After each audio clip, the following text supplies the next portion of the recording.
Salut à tous, mais bien, bienvenue dans ma cuisine. Ça faisait longtemps que j'avais pas fait de vidéo, mais je relance la machine. Pourquoi? Parce que dans mes amis, il y a un certain John, ami sur Facebook, hein, je crois qu'on n'a pas le plaisir de se connaître pour de vrai, mais j'ai bien aimé la demande. Donc la demande de trouver des petits jeux simples, accessibles avec pas grand-chose. Comme certains le savent peut-être, je suis accro aux jeux, enfin aux jeux de société, aux jeux pour s'amuser, parce que c'est absolument génial pour faire du lien, etc. Donc je vais proposer deux jeux qui me semblent vraiment super intéressants, très accessibles et pour lesquels on a besoin de presque rien. Le premier jeu, on a même besoin de rien du tout comme matériel, puisqu'on a juste besoin d'une main et d'un ami. Je suis tout seul à la maison, donc pour pouvoir vous expliquer ce jeu, je vais appeler mon pote le doublon. Pouh. Alors, voilà mon pote le doublon, c'est parti. Avec lui, on va jouer. Le jeu est simple. Je montre ma main avec 1, 2, 3, 4 ou 5 doigts. Ok? Première règle toute simple. Deuxième règle très simple aussi, mais qui vient largement compliquer les choses. On fait 1, 2, 3 et on montre ses doigts.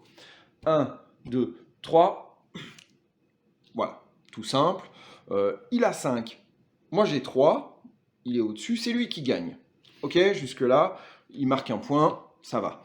Facile, on se dit, il suffit de faire 5 toujours, et puis ça passe. Mais non, parce que la deuxième règle arrive et c'est plus compliqué. La deuxième règle, c'est que si jamais on a un seul point d'écart au niveau des doigts, c'est celui qui est en dessous qui gagne, non pas un point, mais le cumul de tous les doigts. Illustration, 1, 2, 3, j'ai 2, lui a 3. Il y a juste un point d'écart au niveau des doigts, donc moi je gagne, et je gagne 1, 2, 3, 4, 5 points. Ok? On essaye d'arriver à 21. Si jamais les joueurs ont deux fois le même nombre, on recommence et ça compte pour rien. Voilà, ça me semble simple, accessible, et c'est plutôt pas mal. Allons-y pour le deuxième jeu. Le deuxième jeu, lui non plus, il n'y a pas besoin de grand chose, mais quand même, quand on est dehors, tac tac, on chope des petits graviers. Je ne suis pas dehors, il n'y a pas de gravier dans ma cuisine, donc je vais fonctionner avec des bonbons. L'avantage, c'est qu'on peut jouer à plus que deux, on peut même jouer très nombreux. Donc je vais appeler un nouveau collègue, un nouveau participant. Voilà, là, on a tous nos cailloux, c'est parti. Règle du jeu, chacun choisit de mettre dans une de ses mains 0, 1, 2 ou 3 cailloux. Je vous montre, mais on fait ça en toute discrétion. On ne montre pas ça à nos adversaires et néanmoins camarades.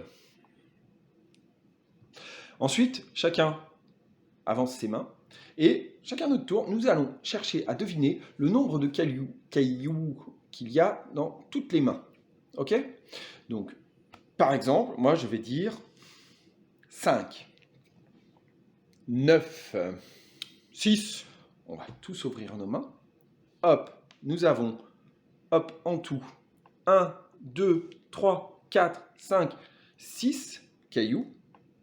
Le troisième là a dit 6, c'est lui qui gagne. Il peut enlever un caillou de sa main.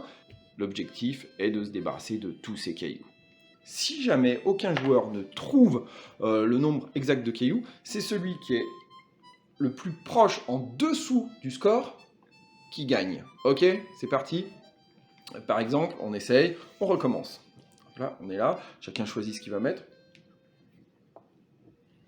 Ok, on y va. C'est lui qui a gagné l'autre fois, donc c'est lui qui va donner son chiffre en premier. 2, 1, 4. On ouvre nos mains. Hop, on se rend compte qu'il y a 3 cailloux.